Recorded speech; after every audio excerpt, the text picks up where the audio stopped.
Bila kita semua dikaruniai umur panjang, maka kita akan sampai pada fase lanjut usia. Namun tak setiap lansia dapat menjalani hari tuanya dalam kenyamanan. Banyak dari mereka yang masih harus berjibaku di tengah kerasnya kehidupan.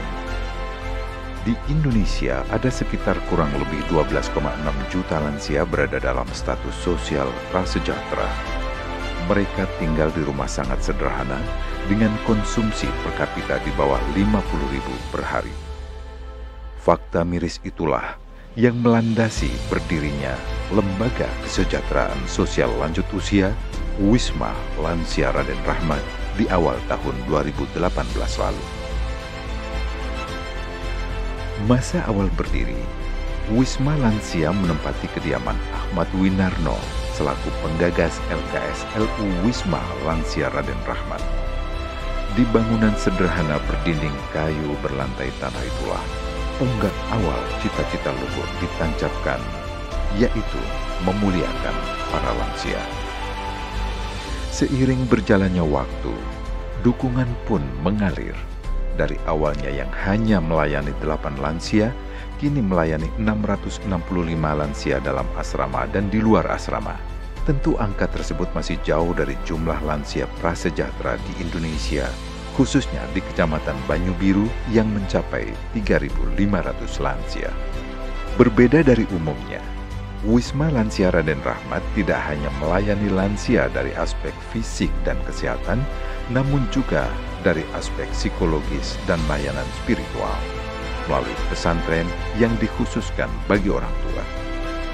Di usia perjalanannya yang menginjak tahun kelima ini, Wisma Lansia Raden Rahmat mencanangkan visi 2030, yaitu menjadi pusat kegiatan kemanusiaan, pendidikan, keagamaan, dan sosial kemasyarakatan, khususnya bagi lanjut usia berbasis nilai-nilai budi luhur dengan asas Pancasila.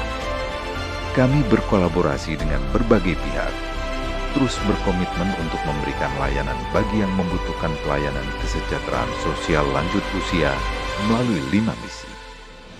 Pertama, menyelenggarakan pelayanan, pendampingan, perawatan dan pengasuhan lanjut usia dalam aspek agamis, psikologis, dan medis.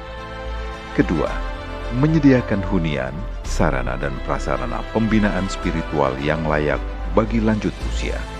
Ketiga, menyiapkan SDM pendamping yang memiliki kemampuan agamis, psikologis, dan medis. Keempat, menumbuh kembangkan partisipasi masyarakat untuk memberikan pengasuhan, perawatan, dan pendampingan kepada lanjut usia.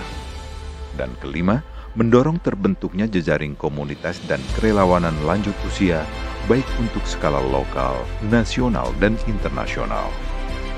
Mengingat terus bertambahnya lansia yang dilayani, saat ini LKS kami menggulirkan sejumlah program prioritas, antara lain jimpitan beras untuk lansia, wakaf asrama untuk lansia, pemberian makanan tambahan untuk lansia, bedah rumah untuk lansia, pemberdayaan ekonomi untuk lansia, layanan kesehatan untuk lansia, serta pembinaan dan pendampingan lansia. Kontribusi nyata Wisma Raden Rahmat pun menarik minat sejumlah pihak, baik pemerintah maupun lembaga sosial lain untuk bekerja sama. Berkat keberadaan LKS LU ini, maka Desa Gedong pada tahun 2019 lalu ditetapkan oleh Pemkab Semarang sebagai Desa Ramah Lansia, dan di tahun 2021 ditetapkannya pula sebagai destinasi wisata religi. Menyongsong terwujudnya visi 2030, Wisma Lansia Raden Rahmat terus berusaha berbenah diri serta memberikan layanan terbaik untuk lansia, yaitu menghantarkan para lansia lebih berdaya, sehat, dan bermartabat. Kami sadar kerja-kerja baik ini tak mungkin bisa meluas manfaatnya tanpa dukungan orang-orang baik. Kontribusi dan bantuan terbaik Anda semua merupakan suluh harapan bagi mereka. Jika bukan karena orang tua, kita tidak akan pernah ada. Mari sempurnakan iman kita dengan berbakti kepadanya, hingga sampailah tiba ketentuannya, berharap kelak pulang penuh bahagia.